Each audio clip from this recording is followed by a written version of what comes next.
আওয়ামী লীগের ঘোষিত কর্মসূচির বিরুদ্ধে কঠোর হুঁশিয়ারি দিয়েছেন সার্জিস আলম। একদিকে বিএনপির কর্মসূচি, অন্যদিকে ক্ষুব্ধ ছাত্র জনতা। এমন অবস্থায় রাজনৈতিক পরিস্থিতি দিন দিন উত্তপ্ত হয়ে উঠছে। বিভিন্ন মহলে প্রশ্ন উঠছে, ফেব্রুয়ারি মাস ঘিরে আওয়ামী লীগের ডাকা কর্মসূচি কি আদৌ তারা সফল করতে পারবে?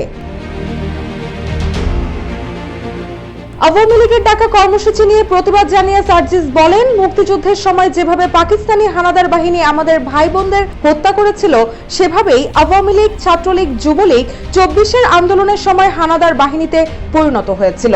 এরা প্রতিনিয়ত দেশের জনগণের উপর অত্যাচার, নির্যাতন চালাচ্ছে এবং সাধারণ মানুষের ন্যায্য অধিকার দমিয়ে রাখছে।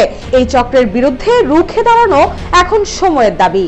আওয়ামী লীগ বাদে অন্যান্য যত রাজনৈতিক দল ছিল, ওই রাজনৈতিক দলগুলোকে বিভিন্ন মিথ্যা মামলা দিয়েছে, হয়রানি করেছে, চাঁদাবাজি। এদিকে রাজনীতিতে ফিরতে আওয়ামী লীগকে জুলাই আগস্ট হত্যাকাণ্ডের জন্য ভালোভাবে ক্ষমা চাইতে হবে এবং ক্লিন নেতৃত্ব নিয়ে আসতে হবে বলে জানিয়েছেন প্রধান উপদেষ্টার প্রেস সচিব শফিকুল আলম। তিনি বলেন, আওয়ামী লীগের বিষয়ে সরকারের অবস্থান খুব স্পষ্ট। রান্নায় আমার ভালোবাসা Jamuna gas stove. Jamuna gas stove, আধুনিক, নিরাপদ ও দীর্ঘস্থায়ী। আওয়ামী লীগের শীর্ষ নেতৃত্ব জুলাই হত্যাকাণ্ডের সঙ্গে জড়িত। তাদের আগে বিচারের মুখোমুখি হতে হবে। যতদিন না তারা জবাবদিহির মধ্যে আসছে, ততদিন তাদের কোনো কর্মসূচি করতে দেওয়া হবে না। অন্যদিকে সার্জিস আলম আরো বলেন, খুনি হাসিনা নাকি খুব দ্রুত বাংলাদেশে আসবে। বিভিন্ন নেতাকর্মীরা জেল থেকেই কথা বলছেন এবং ভবিষ্যৎ পরিকল্পনা করছেন।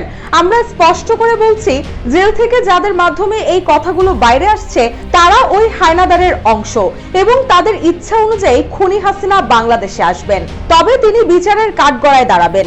এরপর তার জন্য অপেক্ষা করবে ন্যায় বিচারের মঞ্চ এবং শেষ পর্যন্ত ফাঁসির রায় কার্যকর হবে। তরুণদের ঐক্যের ডাক দিয়ে তিনি বলেন, ওই খুনি হাসিনা এবং তার সন্ত্রাসী আওয়ামী লীগ, যুবলীগ, ছাত্রলীগ যদি আবার রাজপথে নামে, তবে সাময়িক সময়ের জন্য হলেও আমাদের জেনারেশন ঐক্যবদ্ধভাবে রাজপথে নামতে বাধ্য হবে। বাংলাদেশে খুনি হাসিনার বিচার নিশ্চিত করতে হবে। সার্জিস আরো বলেন, আমাদের যদি এই লক্ষ্যে পৌঁছাতে হয়, তাহলে এক মুহূর্তের জন্য দমে যাওয়া চলবে না। 2024 সালে 1500 মানুষের জীবন উৎসর্গ হয়েছে, 2500 জন শহীদ হয়েছেন, আর এক যুগ পরে হয়তো 10,000 মানুষের জীবন যাবে। এই পরিস্থিতি ঠেকাতে এখনই কার্যকর ব্যবস্থা নেওয়া জরুরি। সেই সুযোগ আমরা কখনো হতে দিতে পারি না।